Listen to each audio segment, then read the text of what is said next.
प्यारे बच्चों, कक्षा 10 की गणित की इस कक्षा में आपका स्वागत है। बच्चों, हम लोग एक्सरसाइज 1.1 पहले चैप्टर की एक्सरसाइज 1.1 के 3 क्वेश्चंस कर चुके थे। अब हम चौथा क्वेश्चन देखेंगे।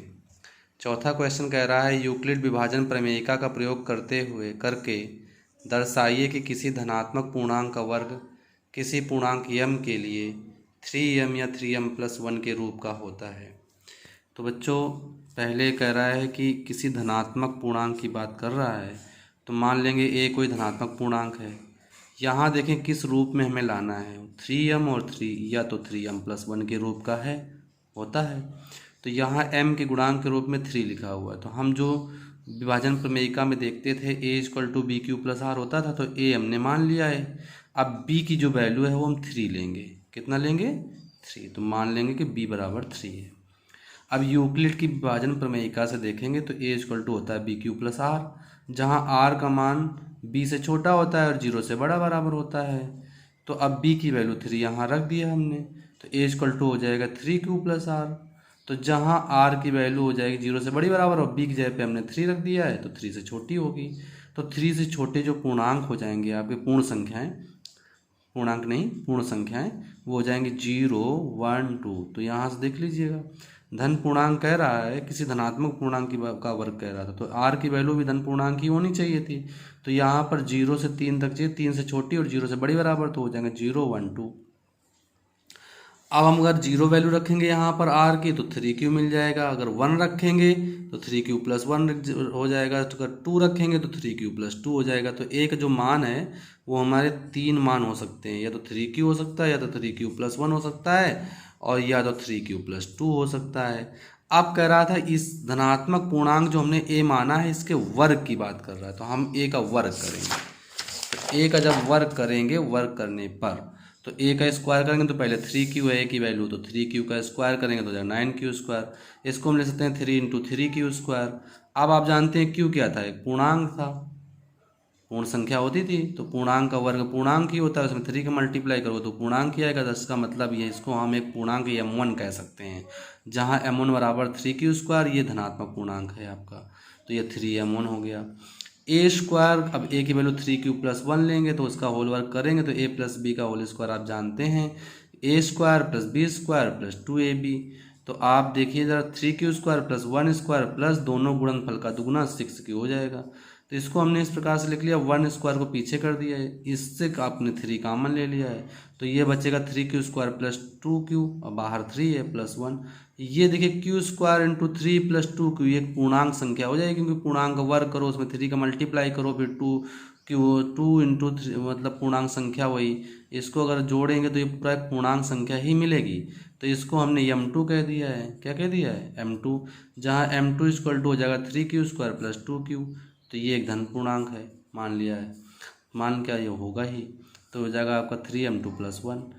तथा a² = 3q+2 का स्क्वायर, क्योंकि तीसरी वैल्यू 3q+2 थी, तो हो जाएगा 9q² + 4 और प्लस दोनों गुणनफल का दुगुना, ये 12q हो जाएगा।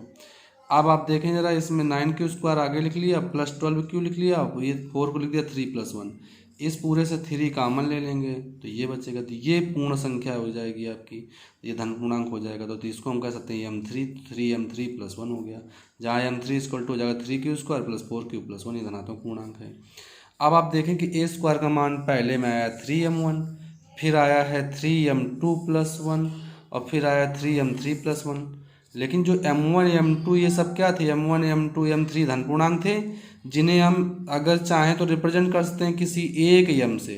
तो ये m एक धन पूर्णांक ले सकते हैं, तो हम अगर यहाँ पर m लिख दें, यहाँ पे m लिख दें, यहाँ पे m लिख दें, तो ये हमारा बन जाएगा, तुम्हारा 3m बन जाएगा या 3m+1 बन जाएगा। तो a² का मान 3m या 3m+1 के रूप का होता है। इस प्रकार सवाल सॉल्व हो जाता है। अब आप आगे देखिए, कह रहा है कि फंडामेंटल थ्योरम ऑफ अर्थमेटिक, ये अंकगणित की आधारभूत प्रमेय। तो ये एक मैथमेटिशियन थे, कार्ल फ्रेडरिक गॉस। इनका जो रोल है फिजिक्स और मैथमेटिक्स दोनों में बराबर इन्होंने काम किया है। इन्हें न्यूटन और आर्किमिडीज के समकक्ष रखा जाता है, और इन्हें गणितज्ञों का राजकुमार भी कहा जाता था।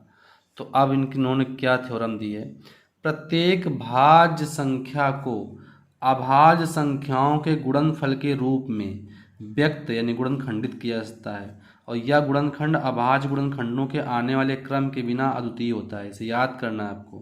तो ये सबसे पहले इसका स्टेटमेंट का उल्लेख यूक्लिड ने किया था, लेकिन इसको प्रूफ जो है कार्ल फ्रेडरिक गॉस ने किया है। तो आप फिर से समझें, कोई भाज्य संख्या यानी कि डिविजिबल नंबर, कंपोजिट नंबर है जिसमें भाग चला जाए किसी संख्या अन्य संख्या का, स्वयं के अलावा किसी अन्य संख्या का चला जाए, तो प्रत्येक भाज्य संख्या को अभाज्य संख्याओं के गुणनफल के रूप में व्यक्त कर सकते हैं। लेकिन जो ये गुणनखंड आएगा, गुणनफल, वो अद्वितीय होगा, यानी कि हर बार वही आएगा, चेंज नहीं होगा। ठीक है। और ये क्रम उस पर डिपेंड नहीं करता, क्रम पे हो सकता है कि कोई नंबर आगे आ जाए, कोई पीछे आ जाए, लेकिन सारे रहेंगे वही। आइए, तो व्यापक रूप में अगर हम इसको समझें तो एक भाज्य संख्या यक्ष को हम P1 into P2 into P3 and Pn के रूप में गुणनखंडित कर सकते हैं, जहाँ P1 P2 and so on Pn आरोही क्रम में लिखी अभाज्य संख्याएं हैं। तो अर्थात ये P1 P छोटा बराबर हो सकता है P2 से, P2 छोटा बराबर होता है P3 से, एंड सो ऑन, ये less than or equal to Pn, यानी कि ये बराबर भी हो सकते हैं और अलग अलग भी हो सकते हैं। तो इनने सीरियल से इसको लिख दिया। तो इन सब के गुणनफल को रूप में, जहाँ P1 P2 P3 क्या है, ये अभाज्य संख्याएं हैं। उदाहरण के तौर पर हम देखें तो 24 को हम लिख सकते हैं 2 इंटू 2 इंटू 2 इंटू 3। 2 का डिवीजन पहले 24 में 12 आएगा, 2 का डिवीजन 12 में 6 आएगा, 2 का डिवीजन 6 में 3 आएगा। तो ये सब अभाज्य गुणनखंड हो गए। तो इसको हम लिख सकते हैं 2 की पावर 3 इंटू 3 की पावर 1।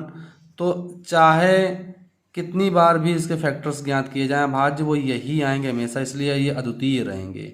आर्डर आगे पीछे हो सकता है 3 आगे लिख लें और 2 की पावर 3 पीछे लिख दें, वो अलग बात है, लेकिन ये अद्वितीय गुणनखंड होता है, गुणनखंड होते हैं। आइए, अब संख्याओं का हम HCF निकालना सीखेंगे। HCF यानी हाईएस्ट कॉमन फैक्टर निमासा। क्या परिभाषा है इसकी? संख्याओं में प्रत्येक उभयनिष्ठ अभाज्य गुणनखंड की सबसे छोटी घात का गुणनफल। दोनों उभयनिष्ठ यानी कि दोनों दो संख्याओं का निकालना है मासा, तो दोनों संख्याओं में उभयनिष्ठ गुणनखंड जो होगा उसकी सबसे छोटी घातों का गुणनफल करेंगे। संख्याओं का LCM क्या होता है? संख्याओं में संबद्ध प्रत्येक अभाज्य गुणनखंड की सबसे बड़ी घात का, प्रत्येक गुणनखंड लेंगे उसकी सबसे बड़ी घात का गुणनफल होता है। तो अब दो संख्याओं धन पूर्णांकों A और B के लिए था, उनके मासा और लासा में संबंध क्या है? दो धन पूर्ण संख्याओं का गुणनफल HCF इंटू LCM के बराबर होता है, अर्थात A इंटू B बराबर HCF इंटू LCM। आगे जाते हैं, एक्सरसाइज 1.2 देखते हैं। निम्नलिखित संख्याओं को अभाज्य गुणनखंडों के गुणनफल के रूप में व्यक्त करना है। ये 140 के फैक्टर करने हैं हमको। तो ये 2 से करेंगे तो हो जाएगा 70, 2 से करेंगे तो हो जाएगा 35, 5 से करेंगे 5 से 35, 7 से करेंगे तो 1 आ जाएगा। तो ये हो जाएगा 2 गुणे 2 गुणे 5 गुणे 1। तो इसको 2 बार गुणे में 2 की पावर 2 लिख दिया, 5 की पावर 1, 7 की पावर 1। तो ये हमारा गुणनखंड हो गया। ऐसे ही 156 के 2 से किया 78 हो गया, 2 से किया 39 और 3 से किया 39, 13 से किया तो 1 हो जाएगा। तो ये आपके इसके फैक्टर्स आ जाएंगे।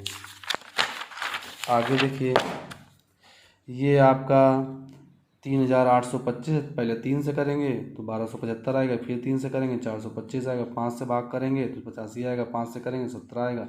अब इसके हम फैक्टर्स लिख देंगे 3 इंटू 3 इंटू 5 इंटू 5 इंटू 17, 3 दो बार है 3 की पावर 2 हो जाएगा, 5 दो बार है 5 की पावर 2 हो जाएगा, इंटू 17 की पावर 1 हो जाएगा।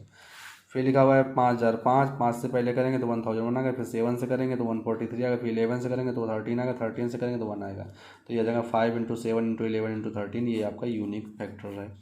अच्छा, फिर आप 7429 है तो 17 से पहले करेंगे तो ये आ जाएगा, 19 से करेंगे तो ये आ जाएगा, 26 से करेंगे तो ये आ जाएगा। तो ये हो जाएंगे आपके अभाज्य गुणनखंड हो जाएंगे। पूर्णांकों के निम्नलिखित युग्मों के HCF और LCM ज्ञात कीजिए और जांच कीजिए कि दो संख्याओं का गुणनफल बराबर HCF इंटू LCM। पहले लिखा हुआ है 26 व 91। दी गई संख्याएं हमारी हैं, 26 के फैक्टर हो जाएंगे 2 गुणे 2 इंटू 13, 91 के हो जाएंगे 7 इंटू 13। HCF क्या होता है बच्चों? ये होता है उभयनिष्ठ गुणनखंडों की सबसे छोटी घातों गुणनफल। तो उभयनिष्ठ गुणनखंड यहाँ पे हमारा 13 है, उसकी सबसे छोटी घात 1 है, तो आपका 13 की पावर 1 इसका मासा हो जाएगा। LCM क्या होता है? प्रत्येक अभाज्य गुणनखंडों की सबसे बड़ी घातों गुणनफल। तो प्रत्येक लेना है तो 13 तो एक ही बार ले लेंगे और 2 और 7 को एक एक बार ले लेंगे तो हो जाएगा 182। अब दोनों संख्याओं गुणनफल कर देंगे, 26 इंटू 91 बराबर 3366। HCF इंटू LCM करेंगे तो 13 इंटू 182 बराबर 2366, 2366 2366। स्पष्ट है कि दोनों संख्याओं का गुणनफल HCF इंटू LCM आ गया बराबर। इसी प्रकार यह है आपका 510 और 92। 510 के हम पहले फैक्टर कर लेंगे, 92 के फैक्टर कर लेंगे। 510 के फैक्टर होंगे 2 इंटू 3 इंटू 5 इंटू 17, 92 को हो जाएगा 2 इंटू 2 इंटू 23, तो 2 का स्क्वायर इंटू 23। तो HCF निकालना है तो उभयनिष्ठ गुणनखंड जो होगा ये वाला, उसकी छोटी पावर लेना है, तो छोटी पावर आपकी 1 है तो 2 आ गया। LCM देखना है तो जो बड़ी पावर, सारे फैक्टर्स की सबसे बड़ी पावर लेनी है, 2 की पावर 1 और 2 की पावर 2 में 2 की पावर 2 लेंगे, 3 की पावर 1 लेंगे, 5 की पावर 1, 17 की पावर 1, 23 की पावर 1। ये सारे फैक्टर का मल्टीप्लाई कर लेंगे तो 23,460 आ जाएगा। दोनों संख्याओं को गुणनफल करेंगे तो 46,920 आएगा। HCF इंटू LCM करेंगे तो 2 गुणे 23,460, तो ये 46,920 आ जाएगा। तो दोनों संख्याओं का गुणनफल HCF इंटू LCM के गुणनफल के बराबर है। तो ये क्वेश्चन आप लोग अपनी कॉपी में नोट करेंगे, इसको हल करेंगे, समझने का प्रयास करेंगे। शेष अगले वीडियो में। Thank you.